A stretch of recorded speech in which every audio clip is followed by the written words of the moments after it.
Now that's how you start the season with a bang. Welcome, ladies and gentlemen, boys and girls, football fans of all ages. We are back on Syracuse Football Postgame, presented by our friends at Krause Health.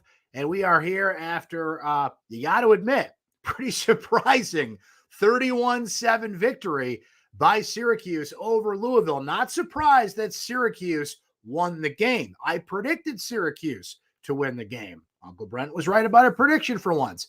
Didn't quite expect the margin of victory in this one. Syracuse dominates Louisville at the newly named JMA Wireless Dome. The JMA Wireless Dome off to a terrific start. Syracuse off to a terrific start. And what I thought was one of the more important season openers in recent memory, certainly in the history of the Dome. Usually don't get an ACC opponent right out of the chute like that, but Syracuse did. And boy, did they answer the call. Garrett Schrader was terrific. Syracuse's defense all over Malik Cunningham, one of the better quarterbacks in the ACC, including forcing 3 turnovers in the second half.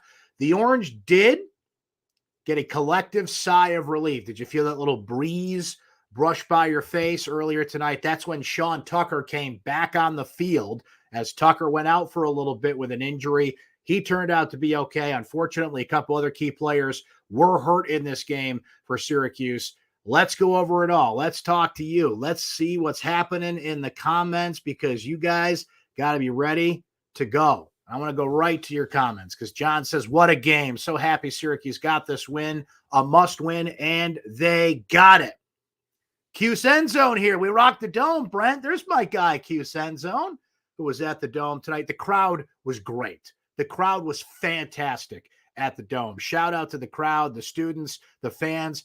4 quarters of just, they gave you a great game, certainly to respond to, but that crowd was a factor. A couple of false starts, penalties, forced Louisville to call timeout on a 4th and goal. Spectacular job by the crowd tonight. Kyle jumps in and says Syracuse looks amazing so far. John says the push from the offensive line was awesome, not the pre-snap penalties. Yeah, we got to talk about those penalties, guys. There was a lot of penalties in this game, even for game 1 and getting used to a new offense.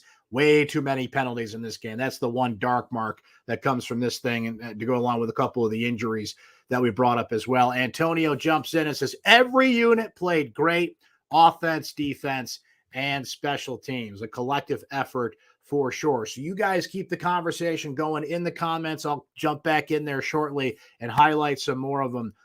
It was just as good as it gets for Syracuse. And the thing that really stands out to me is how they dominated Malik Cunningham. It dominated Malik Cunningham, and losing Stefan Thompson. Unfortunately, he's on the sideline in street clothes and crutches. Syracuse lost Chris Elmore as well. Rhino was on crutches. Early in the game, he got hurt too in the first quarter. So those two certainly look to be out.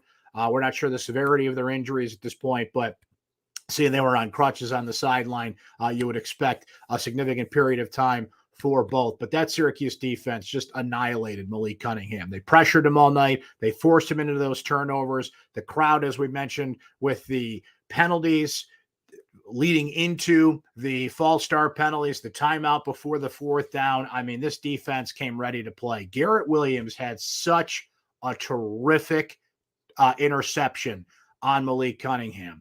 Think about how Malik Cunningham, there was some talk during the week. Our brand new beat reporter, Emily Leiker, wrote a great story about this. Malik Cunningham didn't take too kindly to some comments that were said at ACC Media Day. Mikkel Jones basically was like, yeah, Malik Cunningham, we got this, no big deal. And Malik Cunningham puts it in his locker, is taped in his locker. I mean, Cunningham certainly did not look like one of the more dynamic quarterbacks in the ACC in this matchup tonight. 3 turnovers. As RJ notes here, Syracuse, 3 takeaways. This Syracuse defense had a total of 4 takeaways last year. Syracuse was second to last in the country in takeaways last year. They're already at 3 through game 1, and Tony White's defense getting back to what we were used to. Remember the first couple of years of Tony White's defense? They were ball hawks, and you had guys like Andre Sisco and a couple of great players to help that cause. but that's only going to be a good thing if that Syracuse defense is aggressive again. This was the best game Garrett Schrader's played at quarterback for Syracuse. He looked so comfortable in Robert and I's new offense, and that was something to watch in this game. How quickly could Schrader get used to that offense, be comfortable in that offense? How would they prioritize what they wanted to put out there? The word was balance, guys. This was a balanced effort by this Syracuse offense, led by Schrader, who was 18 of 25, 237 yards, 2 touchdowns. Frankly, his number should have been better because there were 3 bad drops by Syracuse receivers, all wide open, all in their hands. Schrader easily could have been, 21 or 22 of 25. And, Phil Simms, once upon a time, went 22 of 25 in the Super Bowl, one of the most efficient performances ever. Schrader looked comfortable throwing the football. He looked sharp throwing the football. And Schrader doing Schrader things, he also ran for 95 yards and a touchdown. And what a confidence boost for him, as Kevin notes here, like the offensive play calling. I liked it, Kevin, and I think the offensive play calling was balanced. As Jeff notes here too, yes, they threw to the tight end. They did it, you guys. They did it. They threw to the tight end. Aronde Gatson, a little bit of an eyebrow popper when the depth chart came out earlier this week. There he was listed as tight end. They threw him the ball. They threw Max Mang the ball in the end zone. He didn't catch it, unfortunately, but man, they used the tight end. Hallelujah. I feel like that woman from Titanic, right? It's been 84 years since they threw to the tight end. Finally, they did that. But I love the play calling. I love the balance on offense. Sean Tucker had the play of the game. And I'll tell you what, folks, Tucker is an offensive threat. Now, Tucker was actually the second leading receiver on this team last year, but it was the 122nd passing offense in the country. You don't want Tucker being your second leading receiver. But this year, more incorporated into the offense. He had the 55-yard catch and run, 85 yards receiving. Tucker on the ground, just short of 100 yards tonight. He had 98 yards rushing. What more could you want from your all-world Heisman Trophy candidate? When he went down, you could hear a pin drop into a pile of fluffy pillows in the JMA Wireless Dome. But he came back looking great. And, man, what Robert and I has put into this offense, I can't wait to see more. I can't wait to see more. We certainly didn't see all of it in this game. You wanted to just prioritize something for Schrader to run, to be comfortable with and be confident in, and it certainly feels like that they have tailored to his strengths. It's one game, but this was such an important game for Syracuse to win, you guys, because here you have Louisville, ACC opponent. Syracuse has been dominated by Louisville since these two crossed into the ACC. This is just the second time that Syracuse has beaten Louisville in that circumstance, by the way, because Syracuse always plays Louisville late in the year. Syracuse always plays Louisville when it's basketball season. Syracuse always plays Louisville game 9, game 10, the last 3 years at Louisville, because of the funky COVID schedule that came out and some other weird things that have happened the past couple of years. This is the first time Louisville had come to the Dome since 2018, the last time Syracuse won, led by Eric Dungy and company. So Louisville's last 2 trips to the Dome result in wins for Syracuse. Louisville had not started in a true road game since 2005. All those things and more, Syracuse had to take advantage of that, and they did. So now you're 1-0. You certainly have to move to 2-0 next week when you play UConn. UConn, I give Jim Mora credit in what he's trying to do and taking that job, and he brought in a whole new team. They actually looked pretty impressive for a while against Utah State, who was a ranked team last year, and they lost their starting quarterback in that game, unfortunately. But for the love of Pete, you got to beat UConn. They're terrible. So now you're set yourself up in good position to be 2-0. You come back after that and you play Purdue at the Carrier Dome in a noon game on the 17th. And you're right here, Tom. Lee Corso was the only person to pick Syracuse to win. I pointed that out on Twitter. The ACC Network guys all picked Louisville as well. So Syracuse feeling that a little bit. I'm sure Dino Babers, I have not had a chance to see his press conference yet, but I have a feeling he'll probably bring up something like that. But as we were noting, so now assuming a win over UConn, and don't assume anything in sports, I get that, but you got to beat a bad team. Purdue's beatable. Purdue's got a great quarterback in Aiden O'Connell. They played a heck of a game the other night against Penn State. They ended up losing that game. Frankly, they kind of choked in that game. They had it and let Penn State back in it. But that to me is, if anything, an advantage for Syracuse, but certainly a toss-up game. 2 comments from you guys back to back, by the way, that I agree with. Andre Schmidt looking better, as Andy says here, and Tom says the same thing. Whoop, I jumped ahead one. Kevin says the same thing here. Schmidt looked like his old self again. Dan saying it as well here. We have a kicking game, right? Special teams was bad last year. Schmidt missed some kicks he typically didn't miss. Penalties were a big issue. You bring in Bob Legashevsky to give special teams a full-time emphasis. And I think, certainly through one game that paid off a little bit. Okay. So as we were saying, Purdue tossed that, maybe a win, 3-0. You get Virginia on a short week after that, and you have a huge tactical advantage in that game. Robert and I and Jason Beck coming from Virginia to Syracuse to face Brennan Armstrong, a terrific quarterback, but who's got better insight into him. And that Syracuse defense looked pretty impressive against Malik Cunningham tonight. This team could be 4-0 going into that, coming out of that game. And then you get Wagner at the Carrier Dome. Dare I say 5-0 bye week. And then you face NC State, NC State got a huge scare today from East Carolina. And a lot of this I think is week one. Week one's weird. The biggest difference between football teams is typically between week 1 and week 2. You get the cobwebs out and kind of figure some things out, make some big adjustments for week 2. But I don't think that's out of the realm of possibility if this team can keep it up, especially with all the home games. And your one road game is UConn. And that's a game you should absolutely go win next week in Hartford. So very impressive start for the Orange in a lot of ways. But we do have to bring up something that is really the one negative from this game outside of the injuries. 18 penalties. Yowza. 18 penalties in this football game. They had 10 by halftime. And as Tom points out here, the penalties and the mistakes didn't phase them. That's the good thing, okay? It didn't rattle their cage. This is a Syracuse football team, friends, that has 17 returning starters. And unfortunately, 2 of them got hurt tonight, in Chris Elmore and Stefan Thompson. But they learned from their mistakes, and that's a long time, 249 days in between games. Pittsburgh last year, this game at this point, right? They didn't get rattled by that. And previous Syracuse teams, younger Syracuse teams, would get rattled by something like that. This team did not. That was important. But still, 18 penalties, guys. A ton of them pre-snap, as John points out here. A lot of delay of games, a lot of pre-snap stuff, a lot of false starts as well. Too many. So I would not anticipate this to continue to be a trend that they'll have this many penalties. I know it's a new offense and it's the first game of the year. That was ridiculous. 18 penalties in a game is brutal. That's brutal anytime. I don't care what game it is. So that's a big thing that's got to improve from week 1 to week 2. But as we said, all told, a terrific performance from Syracuse. Just want to throw some numbers out there. The Orange ran 66 plays for 449 yards.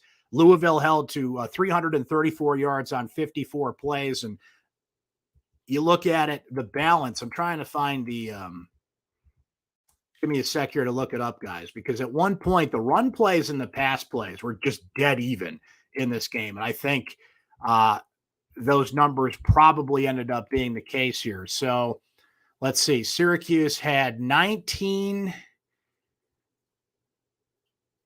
Am I looking at the wrong thing here? Let's see here. So we had 66 plays, 449 yards. How come I can't find how many rushing attempts? Here we go. So Syracuse had 40 rushing attempts in this game.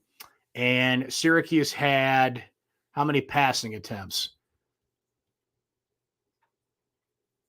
So they ran the ball 40 times. Tucker, Schrader, and then looking at the passing attempts, 26. So they ended up with more rushing attempts in this game as the score got out of hand, but that was dead even for a while. Great balanced effort out there. We mentioned the penalties.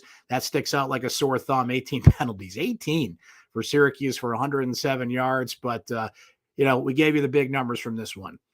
Schrader, 18 of 25, 237, has a great day on the ground as well. with just under 100 yards rushing and a touchdown, and Tucker just under 100 yards, but 98 yards and 2 touchdowns on the day, the 55-yard play, 3 turnovers.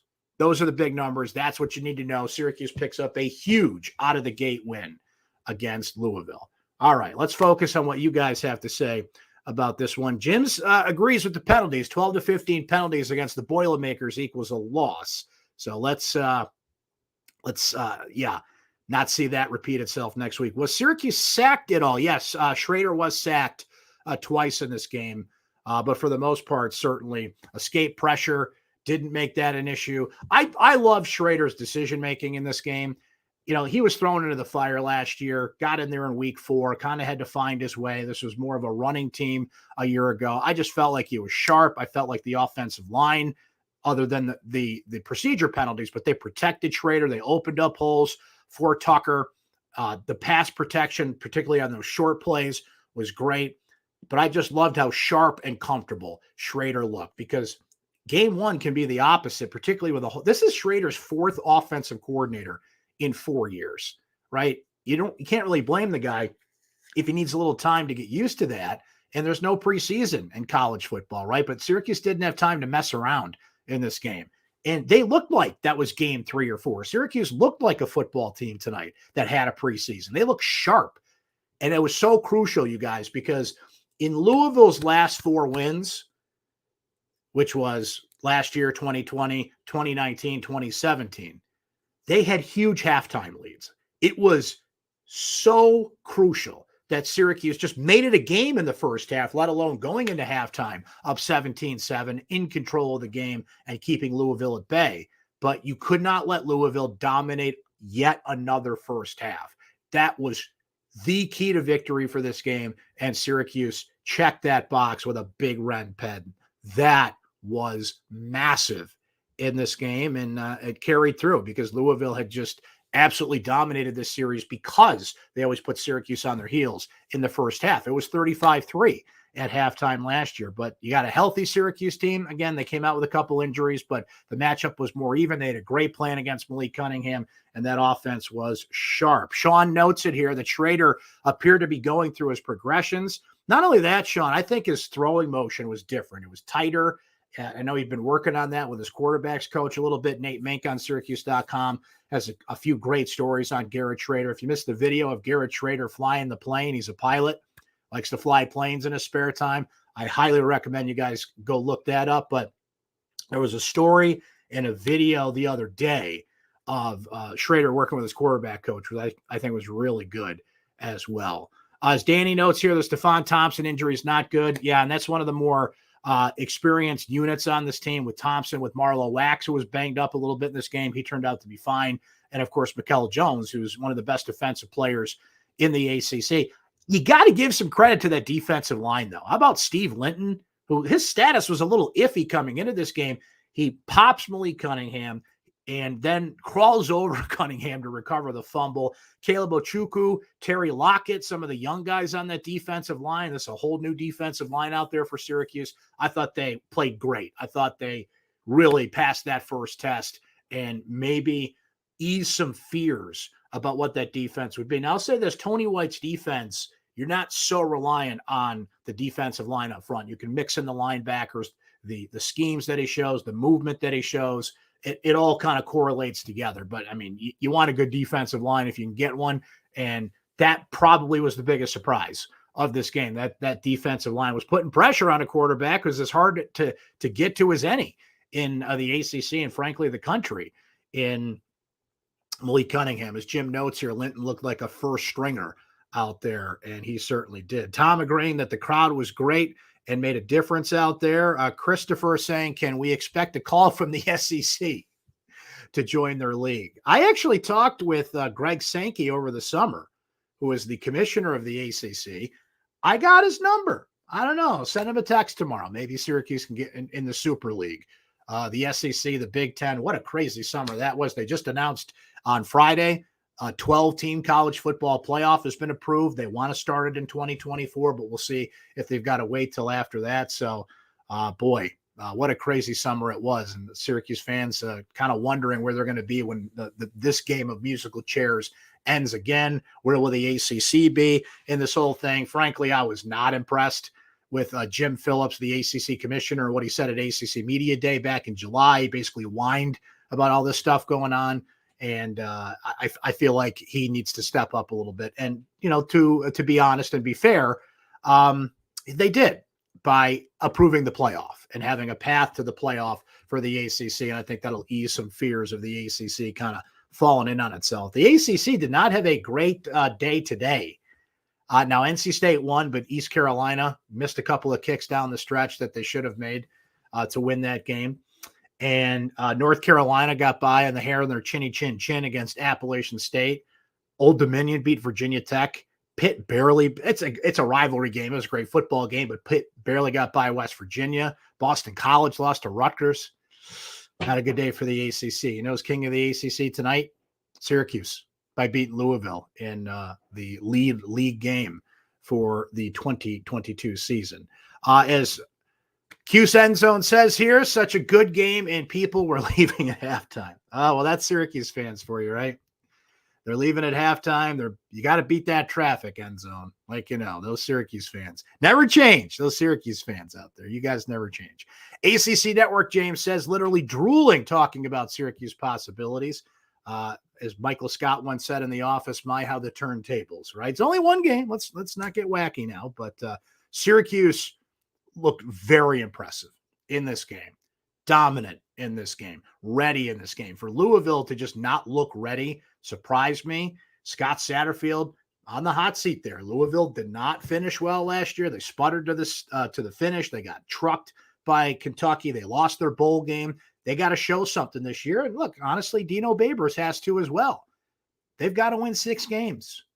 They want to win more, knock yourself out. But the true test of progress, the true sign of taking a step forward is to get this team to a bowl game. They were right there last year, 5 wins. And everybody said, okay, all right, but you only get one opportunity to make up for that. This team can't win 5 or less this year, barring some kind of major injuries, which we got a little bit of a scare in tonight. Progress. I heard John Wildhack on ESPN Syracuse the other day talking about how he wants to see this team make progress. You know what progress is? It's 6 wins. It's literal progress from last year when you were so close to it, even with this tough schedule. And this is as tough a schedule as I've seen Syracuse have.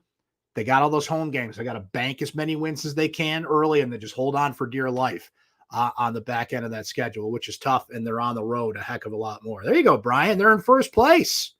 That's how that goes, baby. I love it.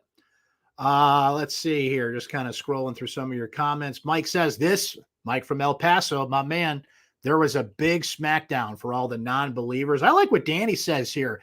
Tony White. This could be the last year we have Tony White around here, folks, because he's going to be a head coach. He is one of the more rising stars on the assistant coach front in college football, certainly on the defensive side of the ball. One way or the other, it's probably going to be his last year here. I would love to see him take over for Dino if that's a change that had to be made. But what a job he has done with that defense, and what a job they did tonight against Malik Cunningham and company. And folks, they will have to continue to see Tony White do that. Have you seen the quarterbacks that Syracuse is facing? So they took care of business against Malik Cunningham. They've got Aiden O'Connell at Purdue coming up. Brennan Armstrong at Virginia. Both those guys were top 20 passers in the country. Devin Leary didn't look that impressive today, but I'm going to give Devin Leary at NC State the benefit of the doubt that he'll be better. Syracuse has to play him later this year. Clemson's kind of sorting out their quarterback situation. If that freshman gets in over DJ Uiagalelei, he could be a problem. But again, an experienced defense has got a great secondary, and the pass rush can handle that.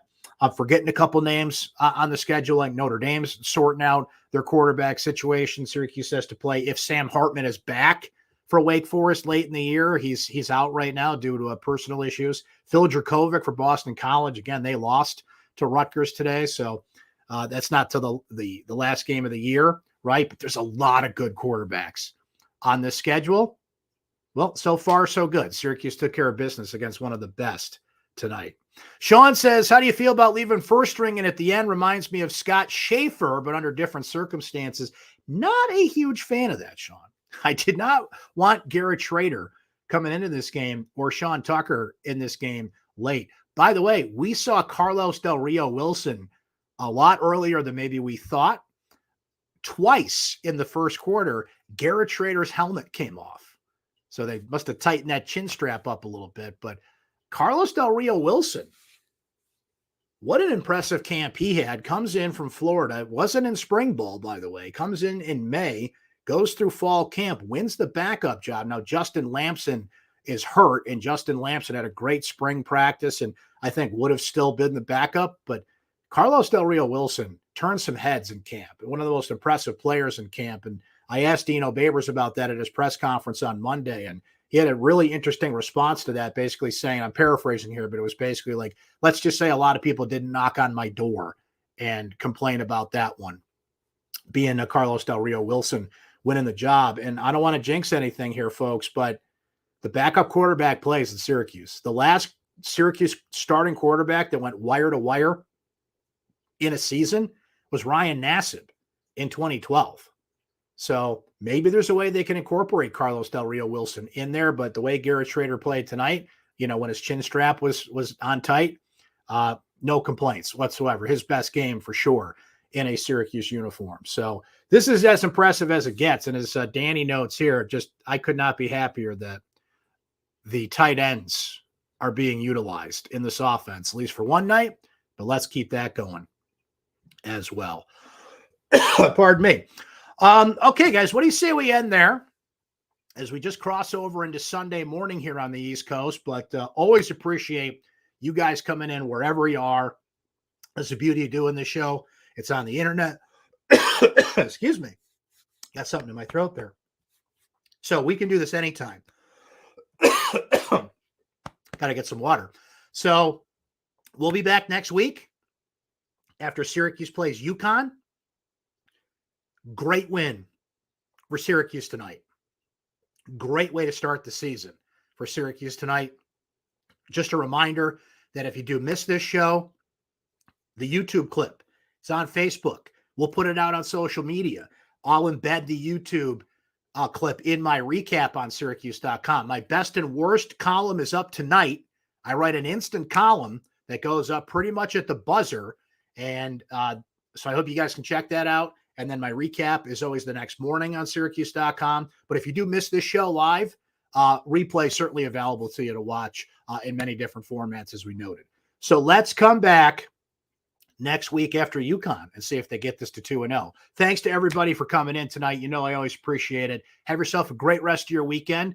Before we speak again next week, I just have to say this. Go Bills.